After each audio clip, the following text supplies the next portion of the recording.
Kakati Kadama gw'olaba oyo ali lubuto. Olubuto lukuze essaawa yonna yonna agenda kuzaala.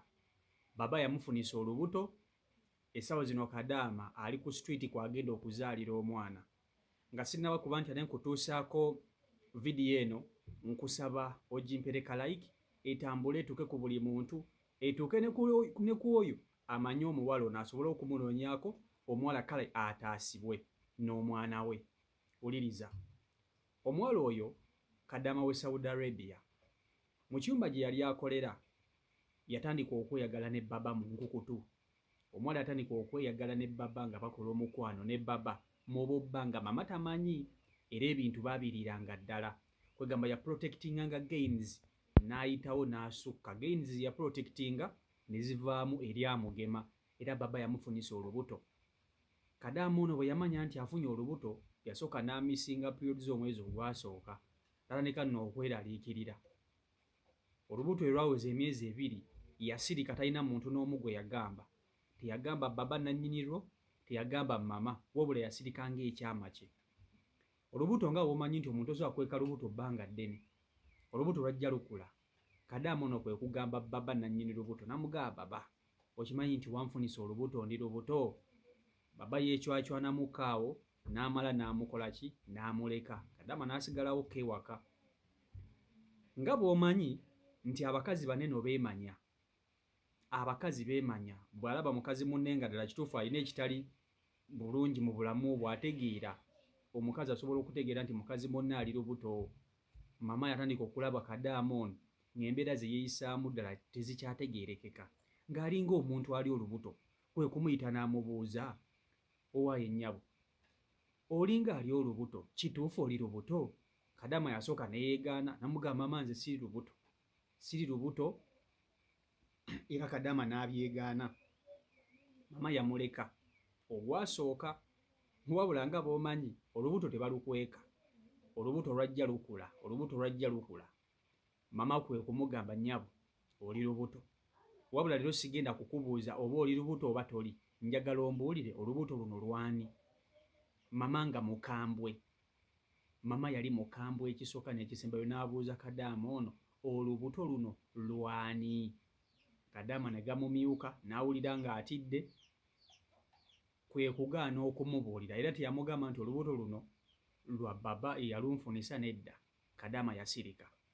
Kati bwe bamaliriza okwogera baafunamu kawa oluyombo, ndowooza mama atandika okufunamu ekirowoozo kiri nti ayinza okuba nga bbaawe yeebaka ne Kadama ono, era mama yateekawo pressure y'amaanyi okubuuza Kadama ono nannyini lubuto y'ani. Kadama n'asirika, teyamugamba, kubanga abakwogera nti olubuto luno lwa baba, singa Kadama ono essaawa zino singa bamukuba empiso y'obutwa singa bamukuba empiso y'obutwa nga yafa n'omwana we, kubanga abakazi abawalabu tebazannya ku babba baabwe, tebazannya, balaba edduka. Mama bwe yeetoololamu ng'agenze mu kisenge, olwo abuuza Kadama olubuto lwani. Kadama aganye okumugamba.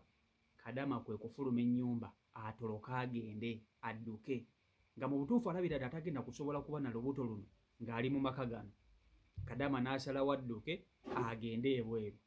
Bw'atuuka ebweru, ndowooza agenda okulaba munnange talina wayinza kuddukira. Ekisooka ali lubuto, ekyokubiri talina yadde n'ekikumi mu nsawo, talina yadde n'obuyambi bwonna, talina yadde ne wayinza kutandikira kakabe ka Faliso nti oba alina wayinza okwegeka oluba, tawayina. Saudi Arabia mugimanyi. Kadama bw'afuluma ebweru, bano baba ne mama baakimanya nti ono omuwala alabika addusa agenze.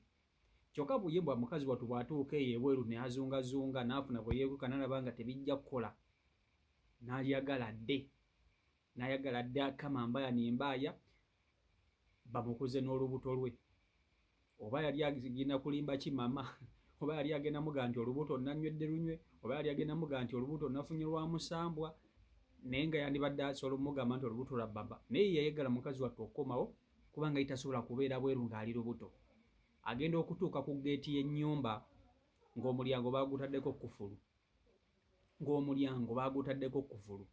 Kati bo we yafuluma balabya ddala nga bamuwonye, agende n'olubuto lwabonaabonera eyo.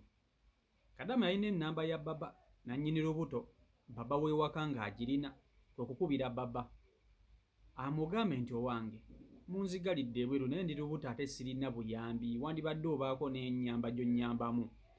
Baba yali yamubulookinze dda ku ssimu nga baba yabulookinze dda Kadaama ku ssimu dda ng'edda we libeera nga takyasobola kumukubira. Olwo nno ensi ne tandika okumufundirira. Mukazi wattu yagenda okukola okunoonya ekikumi, essaawa zino eno ali lubuto ali mu kubonaabona, kati olwo atandise okubonaabona okwa ddala. Ayina banne be yagamako nti ali lubuto kuba baba we yamufunisa olubuto ayina mikwano gye ku WhatsApp be yagamako nti ali lubuto. Kati mikwano gye bano bamugamba bwe baba bakugobye wandibadde ogenda koko ku deportation. Ku deportation bajja sobola okukuyamba, ojja kusobola okufuna mu weebaka mpola mpola nga n'olubuto bwe lukula mpaka w'onaazaala. Kadaama ng'akwata kkubo wuuyo alutambula mpaka ku deportation. Kadaama bw'atuuka ku deportation ng'ayogera n'abakulu ku deportation. Abakulu ku deportation bamugamba nnyabo, tetugenda kusobola kukuyamba, embeera gy'olimu tetujja kusobola wano, ali lubuto, olubuto nno lukulidde ddala, tetujja sobola kukuyamba, wabula genda ku embassy eya Uganda bw'ojja kusobola okufuna obuyambi. Bo bajja kukuyamba n'okukolerako ku bukimu bakuzze e Uganda. Nga Kadaama ava ku deportation tebasobodde kumuyamba ng'alutambula agenda mpaka ku embassy y'e Uganda. Atuuka ku embassy y'e Uganda, embassy y'e Uganda naye baamwebalama bwebalami, baamwebalaba bwebalami. Ku embassy y'e Uganda baamubuuza olubuto olwo lwani? Kadaama n'asirika nga tayagala kubagamba nti olubuto baba we waka ye yalunfunisizza. Bamubuuza olubuto lwani? Kadaama n'asirika. Kadaama bw'asirika ab'oku embassy baamugamba tetugenda kusobola kukuyamba era tetulina kintu n'ekimu kye tugenda kukuyamba. Toyina ekisookera ddala, tolina kikwogerako. Paasipooti yali yagiresewa nga yagiresewa baba. Talina paasipooti, talina kintu kyonna kimwogerako. Bwe yafuluma ennyumba y'Omwalabu yafulumanga ye na lubuto. Kati ab'oku embassy baamugamba ddayo ewa nannyini lubuto, tetugenda kusobola kukuyamba, ddayo ewa nannyini lubuto. Bwe batyo bwe baamugamba, nabo tebasobola kumuyamba. Embassy y'e Uganda, mukazi wattu n'alyoka ava ku embassy nga mu butuufu tikiri nti ensi efunze ebya ddala, ng'ensi efunze ebya ddala. Yagenda kukola, yagenda kutereeza bulamu. Wuuyo afunye olubuto olw'Omuwalabu. Omuwalabu yeegobye waka, agenza okutuukayo ng'ate baggaddewo. Omuwalabu yamubulookinze ku masimu, takyasobola kwogera naye baba. Deportation baganya okumuyamba olw'okuba ali lubuto. Embassy baganya okumuyamba olw'okuba ali lubuto. Bamugambye akwate ekkubo adde ewa nannyini lubuto, ayogereko ne nannyini lubuto ajja kumuyamba ebisingawo. Essaawa zino omwana ono gw'olaba asuulirira kuzaala essaawa yonna, naye omwana ono agenda na kumuzaalira ku kkubo. Bw'oba ng'omumanyi omuwala ono yeetaaga buyambi, asobola okuba nga mukwano gwo, nga mwatambula mwenna mu kampuni y'emu, naye ne kampuni nazo ebiseera ebisinga tuzitikka obuvunaanyizibwa obutali bwazo. Oli muntu mukulu wagenda kunoonya ssente, ekikwebakisa ne baba kyekyaki? Mu butuufu ng'olwo mutandika okunenya kampani ye bayatwala omwana, ng'omwana ye bwe yatuuka mu kiyumba yatandika kwagala kwendeguza na baba. Mwe abasinga obungi nga temwagalana na bababa. Kyogamba mwe temuli bantu, mwe temuli bantu, temulina ku fiiringi. Abalala beekuuma, abalala ne batandika okwegajangulira mu biyumba. Golooza waliwo baba ayinza okukufuula namba 2 ng'oli Kadaama. Kati ono ye Kadaama yalowooza nti bw'anaawa ku baba ku kya Julayina, baba ajja kuyitika amufuule na mukyala namba 2.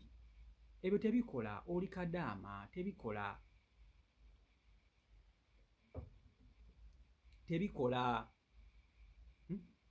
Bw'oba wagenda kukola, making sure nti ogenze kunoonya 10. Kati nkubamu akafaananyi nga Kadaama ono yaleka abaana e Uganda, yaleka omwami e Uganda. Omwami n'amugamba, mukyala ngenze kukola, n'amugamba nti mwami ngenze kukola. Omukyala bw'atuuse e Saudi Arabia ate mbu yafuna olubuto mu baba. wagenda n'ova e Uganda ng'okimanyi bulungi nnyo nti n'abaana be waleka e Uganda wali tolina na mulungi na kasente kabalabirira, kyokka ate otuuse Saudi Arabia oli mu kubonaabona na lubuto lwa baba lwa Muwarabu olemwa. Tetujja musalira musango naye nga tetujja gumusalira. Ebiseera ebisinga omuntu olina okweteekako ekkomo, olina okweteekako ekkomo. Tosobola kufuna lubuto mu Muwarabu, kibi nnyo. Lwaki mukkiriza Abawarabu obbamaliramu? Lwaki mukkiriza Abawarabu obbamaliramu? Mubambazisenga gundi, mubambazisenga obupiira. Bw'oba owulira otendewaliddwa Omuwarabu oyagala omuweeko ng'alina ssente, mwambazisa akapiira. Naye mugira ne muggi ne mulumba live ne mulumba kitwe okakana ng'ofunye olubuto otandise kuba omanyi ekitegeeza okubonaabona n'olubuto ng'oli mu ggwanga lya Saudi Arabia. Tolina waakusula, tolinamu yadde n'ekikumi, ozunga buzunzi. Olaba obonaabona nalwo wano e Uganda ng'olina ew'okusula. E Uganda eba n'ew'okusula n'obonaabona mpaka kuwulira bubi nga tolinaamu ssente, tolinaamu na kyakulya. Kati kubamu akafaananyi ng'oli Saudi Arabia. So bw'oba omanyi omwana ono ng'omanyi omwana muwala ono yeyo embeera gy'alimu, ago ye information gye nsobodde okufuna ku mmeeza yange entuuseeko. Amannya g'omuwala go sinnaba gategeera, sinnagafuna, naye nga ggwe amumanyi osobola okuba nti ate omunoonyaako n'omanya embeera gy'alimu. Ne bwe njogera bino ayinza n'okuba nga yazadde ayinza n'okuba nga yazadde si balimba. Kale CEO Michael Uganda YouTube channel kwoli mwewale nnyo okuba nti ate mugobera abeekumira ku mukutu subscribe nga tinaba kuba nti ate otwegattako tusobola okuba nti tutambulira ddala wamu. Mbaagala nnyo mwena Mukama Katonda bankumire mbeere bulungi, mweraba.